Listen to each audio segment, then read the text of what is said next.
नमस्कार दोस्तों, मेरा नाम है प्रदीप चौहान। बात समझनी है तो पूरी सुननी होगी।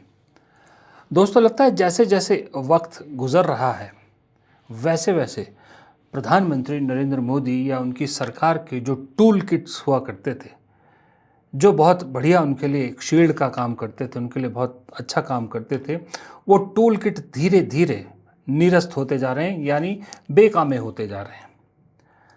अब प्रधानमंत्री के बहुत बड़े शील्ड थे, जैसे IT cell, social media cell BJP का। आज की डेट में सोशल मीडिया बुरी तरह से पिट रही है, क्योंकि राहुल गांधी का social media influence Modi ji से कहीं ज़्यादा है। इसमें राहुल गांधी की सोशल मीडिया टीम ने बुरी तरह से पछाड़ दिया है प्रधानमंत्री की सोशल मीडिया टीम को, और आईटी सेल जो भी खुलासे करने की कोशिश करता है, रोज़ नया आफत अपने लिए खड़ी कर देता है। उल्टा पड़ जाता है हर दाव आईटी टीम का, उनके प्रोपेगेंडा सेल का, अमित मालवीय का। तो वो एक टूल, बहुत बड़ा टूल प्रधानमंत्री का फ्लॉप साबित हो रहा है। अब एक सोची समझी साजिश के तहत महात्मा गांधी को टारगेट किया जा रहा है। महात्मा गांधी को लेकर एक नैरेटिव गढ़ने की कोशिश की जा रही है, और उनके समकक्ष सावरकर और गोडसे को बड़ा दिखाने की कोशिश की जा रही है। एक बड़ी सोची समझी साजिश, आप देखिएगा, ध्यान से देखिएगा। गोदी मीडिया और फिल्मों का और इंटेलेक्चुअल लोगों के जरिए बहुत एक इस तरह से साजिश की जा रही है। इसका एक मैं उदाहरण आपको दिखाता हूँ। ये शख्स देखिए, इस शख्स का नाम है अन्नू कपूर। मेरे हिसाब से ये एवरेज से नीचे का एक्टर है। मुझे कभी ये बहुत अच्छे एक्टर नहीं लगे, खास करके जिस इंस्टीट्यूट से निकले हैं, नेशनल स्कूल ऑफ ड्रामा, और इनके आसपास के जो एक्टर हैं, इनके बैच एक्टर हैं, अगर उनको आप देखो तो उनके सामने ये एक्टर की बदौलत कहीं स्टैंड नहीं करते। ओम पुरी, नसीरुद्दीन शाह, यहाँ तक कि सतीश कौशिक और बहुत सारे एनएसडी के लोग इनसे कहीं बेहतर हैं। लेकिन उसके बावजूद इन्हें गलतफहमी है कि ये बहुत शानदार एक्टर है, और एक टीम रखी हुई, रिसर्च टीम, उसके आधार पर एक फिल्मी ज्ञान इन्होंने बटोर रखा है। उस ज्ञान को बांटते फिरते हैं हर जगह, और इन्हें कुछ लोगों ने, इन्हीं के चमचों ने एक विकिपीडिया टाइप नाम दे दिया, अनुपीडिया, और ये हवा में है। अच्छी बात है, ज्ञान है आपको, अच्छी बात है, टीम लेके चलते हैं। अब इन्हें पॉलिटिक्स में भी ज़रूर बहुत ज़्यादा ज्ञान हो गया है, उसका भी ज्ञान बांटते हैं। तो इनको पिछले काफ़ी समय से मैं देख रहा हूँ कि एक सिस्टमैटिक तरीके से ये गांधी को बदनाम करने की कोशिश कर रहे हैं, या गांधी की कंट्रीब्यूशन को कमतर करने की कोशिश कर रहे हैं। हाल ही में एक चैनल है TV9 भारतवर्ष, गोदी चैनल है, वहाँ पर बाकायदा अनु कपूर को बुलाया जाता है, और महात्मा गांधी को लेकर एक पूरा एक सेगमेंट जो है वो इनसे सवालों का रहा, जहाँ एक सिस्टमैटिक तरीके से एक लिमिट इनसे भी नहीं क्रॉस कराई, लिमिट तक रह के महात्मा गांधी के कंट्रीब्यूशन को और महात्मा गांधी को डिमोनाइज करने की कोशिश की गई। और साथ ही साथ इन भाई साहब ने महात्मा गांधी तो छोड़िए, रविंद्रनाथ टैगोर को भी नहीं छोड़ा। जरा आप सुनिए, देखिए। लोग कहते हैं कि अन्नू कपूर गांधी जी को नहीं मानते, और फिर कहते हैं कि आप नेशनलिस्ट हैं। अरे कमाल कर रहे हैं आप। गांधी का नेशनलिज्म से क्या लेना देना? सबसे बड़ा nationalist No, no, no. He उन्हीं was a का। politician. He was a politician. Who says? He was a politician. And nothing wrong being a politician at all. Who made him politician? The people. The people of this country. And who made him, who gave him title as the father of the nation? There is no provision in our holy constitution. Nobody can be called the father of the nation. Our mother is Bharat Mata. Nobody else. Annu ji, आप आजादी की लड़ाई का नायक किसे मानते हैं? जी, आजादी की लड़ाई का नायक किसे मानते जो मर गए हैं वो नायक थे। शांति निकेतन में प्रवास था महात्मा गांधी का। ये संयोग से महात्मा नाम भी रविंद्रनाथ टैगोर ने उनको दिया था, तो उन्होंने बदले में गुरुदेव की उपाधि दे दी। आपस में ही सारा पद्मश्री का खेल सारा होता रहा। बताइए, ये जो पूरी बात सुनी, मैं दो सवाल पूछना चाहता हूँ, या दो सवाल पे मुझे ऑब्जेक्शन है। पहला, इन्होंने कहा कि महात्मा गांधी को महात्मा, रविंद्रनाथ टैगोर ने कहा टैगोर को जो है इन्होंने वो उपाधि दी, और कहते ही वो पद्म भूषण का लेन देन चल रहा था, या आपस में ही लेन देन चल रहा था। महात्मा गांधी तक तो ठीक था, आप रविंद्रनाथ टैगोर को भी जो है वो बदनाम करने की कोशिश कर रहे हैं या उन्हें कमतर करने की कोशिश कर रहे हैं। और यहाँ आपने बता दिया कि आपका दर्द क्या है। आपका दर्द ये है कि जब आप कहते हो ना कि जी वो अपना पद्म भूषण का आदान प्रदान चल रहा था, तो वहाँ दर्द छलका अवार्ड ना मिलने का। और वो दर्द क्या? पद्म भूषण, पद्म विभूषण, पद्म अवार्ड ना मिलने का दर्द छलक गया और वो टीस पता लग गई कि कहाँ पर किस वजह से टीस है। दूसरा मेरा सवाल ये कह रहे हैं कि राष्ट्रपिता नहीं होता, और इन्होंने इसी में कहा, इस इंटरव्यू में भी कहा था कि राष्ट्रपति भी नहीं होना चाहिए। लेकिन ये कहते हैं मेरी माता भारत माता। ये कहते हैं संविधान में कहीं राष्ट्रपिता नहीं लिखा, तो संविधान में तो भारत माता भी नहीं लिखा है। भारत माता है, आपको कैसे पता? कैसे पता कि हमारा जो देश है फीमेल है? बहस लंबी है ये, मैं इस मुद्दे पर बहस नहीं छेड़ना चाहता, लेकिन मेरा सवाल है कि आप कहते हैं राष्ट्रपिता नहीं हो सकता, तो भारत माता कैसे हो सकती है? मुझे ये बताइए। भारत माता हो सकती है, राष्ट्रपिता वो नहीं हो सकता। इसका कोई जवाब अगर अनु मलिक दे दें तो मैं भी जरा अपना ज्ञानवर्धन कर लूँ कि भारत माता कैसी होती है। और दूसरी बात, ये शख्स ज्ञान बांटता है भारत माता पे, ये ज्ञान बांटता है राष्ट्रीयता पे, ये ज्ञान बांटता है देश प्रेम पे, मेरी माता भारत माता।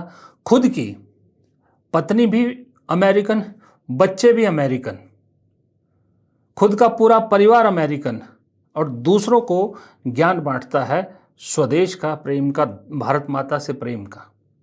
दूसरा प्रधानमंत्री का बड़ा टूल था गोदी मीडिया। हालांकि गोदी मीडिया पिछले कई सालों से, खास करके पिछले 2 सालों से अपनी क्रेडिबिलिटी बुरी तरह से खो चुका था। लोग गोदी मीडिया जब से नाम पड़ा है मजाक उड़ाने लगे थे। लेकिन फिर भी 2024 के लोकसभा चुनाव में सबसे बड़ा झटका लगा उन्हें, जब गोदी मीडिया ने कई नैरेटिव बनाने की कोशिश की, 400 पार वाला नैरेटिव बनाने की कोशिश की, लेकिन लोगों ने उसे रिजेक्ट करके राहुल गांधी का संविधान खतरे में है नैरेटिव को एक्सेप्ट किया। उसके बाद बची खुची जो इमेज थी या बचा कुचा असर जो था गोदी मीडिया का, वो खुद गोदी मीडिया ने ऑपरेशन सिंदूर के दौरान ख़त्म कर दिया, जब इस्लामाबाद तक पर भारतीय सेना का कब्जा करा दिया था। उसके बाद तो लोगों ने गोदी मीडिया को एक जोक की तरह लेना शुरू कर दिया। आज की डेट में गोदी मीडिया जो भी कहे, यहाँ तक कि बीजेपी के अंधभक्त भी उसको क्रॉस चेक करते हैं, उनकी किसी बात पे भरोसा नहीं करते। क्योंकि अब मोदी जी भी दरअसल कई बार गोदी मीडिया के लिए बड़ी ऑकवर्ड सिचुएशन पैदा कर देते हैं। एक दिन ट्रंप के गुण गवाते हैं तो अगले दिन फिर शीपिंग के गुण गवाते हैं, फिर दोबारा ट्रंप के गुण गाने पड़ते हैं। उनको समझ नहीं आ रहा। क्रेडिबिलिटी ज़ीरो, गोदी मीडिया की क्रेडिबिलिटी ज़ीरो, देखने वाले ज़ीरो, सोशल मीडिया पर ज़्यादा लोग आज भरोसा कर रहे हैं। तो वो टूल भी ख़त्म, वो किट भी ख़त्म। एक तीसरा जो प्रधानमंत्री का मेजर टूल था वो था प्रोपेगेंडा फिल्में। प्रोपेगेंडा फिल्मों में देश के ऐसे पहले प्रधानमंत्री थे जिन्होंने प्रोपेगेंडा फिल्मों को प्रमोट भी किया। कई चीज़ों में प्रधानमंत्री ने नई नई मिसालें कायम की है। लेकिन अब ये प्रोपेगेंडा जो फिल्में हैं, इनका भी दुकानदारी बंद हो रही, इनका भी शटर गिर रहा है या ऑलमोस्ट गिर चुका है। लोगों ने साफ संदेश दे दिया है कि ये इस तरह की फिल्में हमें नहीं चाहिए, और विद इन इंडस्ट्री भी अब तो इसको लेके दरअसल लोगों में कहा जाता नाराज़गी है, क्योंकि बॉलीवुड पिछले कई सालों, कुछ सालों से, खास करके कुछ 1-1.5-2 साल से या ज़्यादा तरस रहा है, थिएटर में लोगों के लिए तरस रहा है। यदा कदा कोई फिल्म थिएटर में चलती है, वरना बड़ी बड़ी फिल्में फ्लॉप हो रही है। और उसके लिए हालांकि बॉलीवुड में डरते बहुत हैं लोग, डर के मारे बोलता कोई नहीं है, लेकिन अंदर ही अंदर सब एक आवाज़ में, एक सुर में कहते हैं कि ये जो प्रोपेगेंडा फिल्में बन रही है, जिसकी पूरी एक झड़ी लग गई है, इन प्रोपेगेंडा फिल्मों की वजह से लोगों ने थिएटर में आना बंद कर दिया, क्योंकि अब वो हर फिल्म को उसी नज़र से देखते हैं। बात सही भी है, लेकिन इन प्रोपेगेंडा फिल्मों की दुकानदारी अब बंद लोगों ने कर दी है, एक तरह से आप इसको मान लीजिए। क्योंकि हाल ही में 2 ऐसी प्रोपेगेंडा फिल्में आई जिसमें लग रहा था जिनको देख के कि शायद ये कुछ करेंगी, लोग जो कम से कम अंधभक्त जो हैं या बीजेपी के समर्थक जो हैं वो तो ज़रूर देखने जाएंगे और फिर पूरे देश में एक नैरेटिव बनाया जाएगा इनको लेके। लेकिन दोनों ही फिल्में बॉक्स ऑफिस पर पानी तक नहीं मांग पाई। पहली फिल्म थी उदयपुर फाइल्स, जो उदयपुर में जो दर्जी थे उनको लेके जो बनाई गई थी फिल्म, मैं वो इंसिडेंट्स बोलना नहीं चाहता, नाम बोलना नहीं चाहता। और दूसरी फिल्म जिन्होंने, जो जनक हैं ये प्रोपोगंडा फिल्मों के, जिनको आप फ्लैग बीरर कह सकते हैं प्रोपोगंडा फिल्मों में, विवेक अग्निहोत्री, उनकी फिल्म बंगाल फाइल्स। उन्हें लगा कश्मीर फाइल की तरह ये भी करोड़ों कमाएगी, फिर से मैं एक और बंगला बनाऊंगा। लेकिन लोगों ने थिएटर की तरफ मुंह भी नहीं किया। बुरी तरह से फिल्म फ्लॉप हो गई है, मतलब एक हफ्ते से ऊपर हो गया, 10 दिन हो गए, फिल्म के बमुश्किल 10-11 करोड़ की कमाई की है। लोगों ने बिल्कुल रिजेक्ट कर दिया। और इस फिल्म को लेकर आपको मालूम है पहले कितना प्रोपेगेंडा किया गया था, लेकिन लोगों ने बिल्कुल इस फिल्म की तरफ रुख नहीं किया। और अब दोनों ही फिल्मों के डायरेक्टर रो रहे हैं, लोगों से अपील करते नजर आ रहे हैं, लोगों को एक तरह से शिकायत करते भी नजर आ रहे हैं। जो आप कहिए, मतलब लिटरली रो रहे हैं, आप ये कह सकते हैं। अगर आप ही हेल्प नहीं करेंगे तो फिल्में इंडिया में कैसे बनेंगी? कोई भी स्टेट कभी भी किसी फिल्म को बैन कर देगी। जिस तरह से इस फिल्म को देखने की अपील कर रहे हैं, रो रो के तुमसे कह रहे हैं, भीख की तरह एक टिकट तुमसे मांगना पड़ रहा है। अगर ये फिल्म नहीं दिखाई गई तो ये इतनी बड़ी हार होगी हमारी कि आज के बाद दूसरा कोई विवेक अग्निहोत्री कभी भी इस तरह की फिल्म बनाने की हिम्मत नहीं करेगा। कैसे करेगा? अगर आपका बिजनेस ही नहीं हो रहा, अगर आपकी फिल्म ही नहीं चल रही है, और फिल्म नहीं चलेगी तो आइंदा फिल्म कैसे बनेंगी? धर्म खतरे में आ गया तो बड़ा नुकसान हो जाएगा, तुम मिट जाओगे, बर्बाद हो जाओगे, तबाह हो जाओगे। तो ठीक है, हिंदू जेनोसाइड का ट्रूथ सामने ना आए, इस डर के मारे इस फिल्म को नहीं रिलीज करने दिया जा रहा है। मरते रहते हिंदू, साला पैदा ही मरने के लिए हुआ है। तो मैं आपसे फिर से एक बार रिक्वेस्ट कर रहा हूं, प्लीज आप हमारे साथ खड़े होइए। आप एक बार हमारे साथ खड़े होकर तो देखिए मैं कितना लड़ता हूं। मैं चुप होने वालों में से नहीं हूं। तुम में क्या फर्क पड़ता है? जिस दिन तुम्हारी गर्दन कटेगी उस दिन भी कोई कुत्ता रोने वाला नहीं है। आज ये हमारे साथ हो रहा है, कल आपके साथ होगा। अब समस्या ये है कि इसमें मैं बिल्कुल अकेला पड़ गया। कोई भी इंटेलेक्चुअल, कोई भी मीडिया, कोई भी आके ये नहीं कह रहा है कि हम तुम्हारे साथ लड़ने को तैयार हैं। आपने देखा दोनों क्या कर रहे हैं। और मज़े की बात है कि विवेक अग्निहोत्री तो एक मीम मटेरियल बन के रह गए। देखिए कैसे कैसे मीम उनके चल रहे हैं। आउटलुक जो है वो आउटलुक की खबर के साथ क्या तस्वीर उनकी छापी जा रही है। फिर बाकी देखिए, और ये देखिए नितिन है, ये क्या कह रहे हैं, कह रहे Bengal file needs vaccine to survive not becoming the piles files. Photo देखिए रोते हुए। उसके बाद ये देखिए कामरू चौधरी हैं कोई, वो लिख रहे हैं, so mister Vivek Agnihotri you got your lesson, I hope hate does not sell in Bengal, we have left behind our violent past. फिर एक ये तेज इंडिया है, ताज इंडिया, ये कह रहे Vivek Agnihotri propaganda exposed. The Bengal files movie was created to demonise Gandhi and its ideology and target a community that fits perfectly into RSS and Modi agenda। Mahatma Gandhi को लेकर ये एक हैदराबाद इंटेलेक्चुअल कह रहे हैं, made with 35 crore collected 1.6 crore, India rejects hate and propaganda. अब ये देखिए दोनों डायरेक्टर्स के मीम बना के फोटोज को लेके, when a Galwan betrayal, Pahalgam ditch, Pak licking, China sucking, Taliban opium sorting, BJP hires a me too tainted porn peddler like Vivek Agnihotri for propaganda flicks, the result is predicted colossal flops. ये देखिए दर्शकों के लिए तरस रही Udaipur files, Vivek Agnihotri Bengal file falls flat on box office. ये इस तरह के मीम्स मटेरियल बन के रह गए हैं, खास करके विवेक अग्निहोत्री।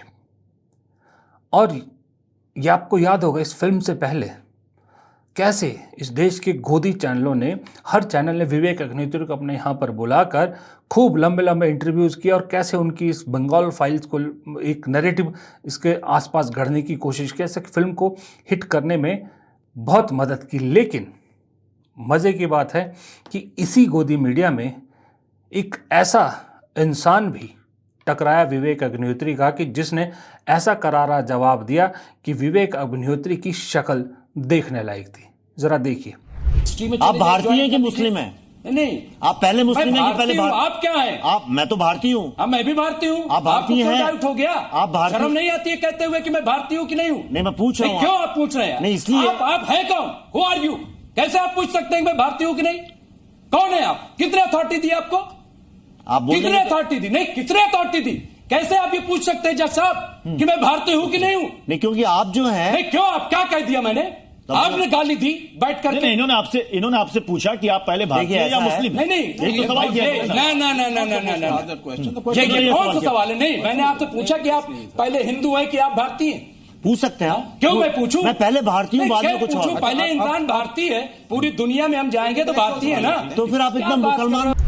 इस एक इंसिडेंस ने ही इशारा कर दिया था कि विवेक अग्निहोत्री के प्रोपोगंडा या उन जैसे और प्रोपोगंडा फैलाने वालों को अब इस देश की जनता एक्सेप्ट नहीं करेगी।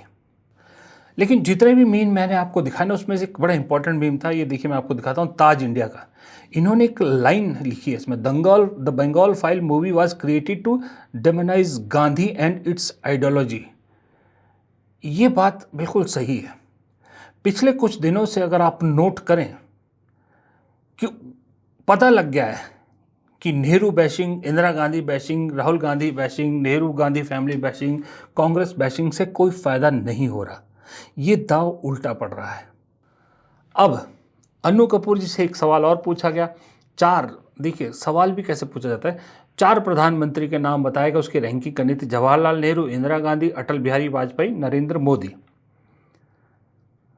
सबसे पहला तो ये मुझे सीक्वेंस ही समझ में नहीं है, अटल बिहारी वाजपेयी मनमोहन सिंह से ऊपर कैसे आ सकते हैं? मुझे समझाइए पहले, क्या अचीवमेंट थी अटल बिहारी वाजपेयी की सिवाय इस देश पे कारगिल वॉर थोपने के? अब लोग कहेंगे परमाणु परीक्षण, क्या उससे पहले इंदिरा गांधी कर चुकी थी वो तो? पर फिर भी डाला इन्होंने 4, तो वहां भी भाई साहब ने पहले नंबर पे इंदिरा गांधी को रखा, इमरजेंसी का जिक्र भी किया। दूसरे नंबर पे अटल बिहारी वाजपेयी, तीसरे नंबर पे नेहरू। बताइए, अटल बिहारी वाजपेयी नेहरू से ऊपर है इनकी नज़र में, फिर मोदी जी। तो ये इस तरह के लोगों को इस तरह के ज़रिए, और विवेक अग्निहोत्री ने जो अपनी फिल्म में गांधी को लेकर एक कहा, गांधी की स्टेटमेंट को आधा काट के जो है वो उसको बताया कि गांधी ऐसा बोलते थे। वो सारी कहानी आप सुन लेना, मैं बोलूँगा तो लंबी खिंच जाएगा वीडियो। लेकिन सवाल मेरा ये है कि अब धीरे धीरे गांधी पर ये बात आ गई है, और जिस तरह से नेहरू और कांग्रेस को लेकर अब बच्चों के टेक्स्ट बुक में, एनसीईआरटी के बुक्स में झूठी कहानियाँ, झूठे तथ्य डाले गए हैं। धीरे धीरे आपको महात्मा गांधी के बारे में भी बहुत से झूठ इन बुक्स में दिखेंगे। अब आप हैरान हो गए, एनसीईआरटी की बुक में इस देश के पार्टीशन के लिए 3 लोगों को जिम्मेदार ठहराया जा रहा है, अंग्रेज़, मुस्लिम लीग और कांग्रेस। अब इसमें थोड़े वक्त बाद अगर आपको महात्मा गांधी नाम भी दिखे तो हैरान मत होइएगा। इस देश में मुगलों का चैप्टर टेक्स्ट बुक से हटा दिया गया है। आप बच्चों को पढ़ाएंगे, ये ताजमहल है, ये लाल किला है, ये कुतुब मीनार है, बनाए किसने थे ये बता देंगे आपको, लेकिन क्यों बनाए थे ये बच्चों को कैसे पता लगेगा जब मुगलों का कुछ जिक्र ही ख़त्म आप कर रहे हो। तो बच्चे अपने देश के इतिहास को क्या समझेंगे? क्या आने वाली पीढ़ियां इस देश के इतिहास को समझेंगी? ये तो मुगलों की बात है, बात तभी मैं तो महात्मा गांधी की कर रहा हूँ कि जो शख्स अन्नू कपूर कहता है कि इस देश की आज़ादी में उनका योगदान था जो मर गए, महात्मा गांधी के योगदान को मानने को तैयार नहीं है अन्नू कपूर जैसा, जो अपने आप को सेलिब्रिटी कहता है, और बाकायदा उसके लिए मंच तैयार किया जाता है एक मीडिया हाउस द्वारा, मीडिया चैनल द्वारा, और जानबूझ के ये सवाल पूछे जाते हैं क्योंकि उनको मालूम था कि अन्नू कपूर ये बोलेंगे, क्योंकि वो पहले भी बोल चुके हैं, वही चीज़ अपने चैनल के मंच पर बुलवाते हैं। तो ये एक सोची समझी साजिश है इस देश के क्या, दुनिया के 140 देशों में जिसकी मूर्ति लगी हो, जहां वो गए भी नहीं वहां भी उनकी मूर्ति स्थापित की हो, दुनिया के लोग जिसके सामने झुकते हों, उस शख्स को बदनाम करने की और उस शख्स के अहमियत को कम करने की कोशिश की जा रही है। तो तो शर्म है ऐसी मीडिया पर और शर्म आती है ऐसे प्रोपेगेंडा चलाने वालों पर। फिलहाल इस वीडियो में इतना ही। प्रदीप चौहान को दीजिए इजाज़त। नमस्कार।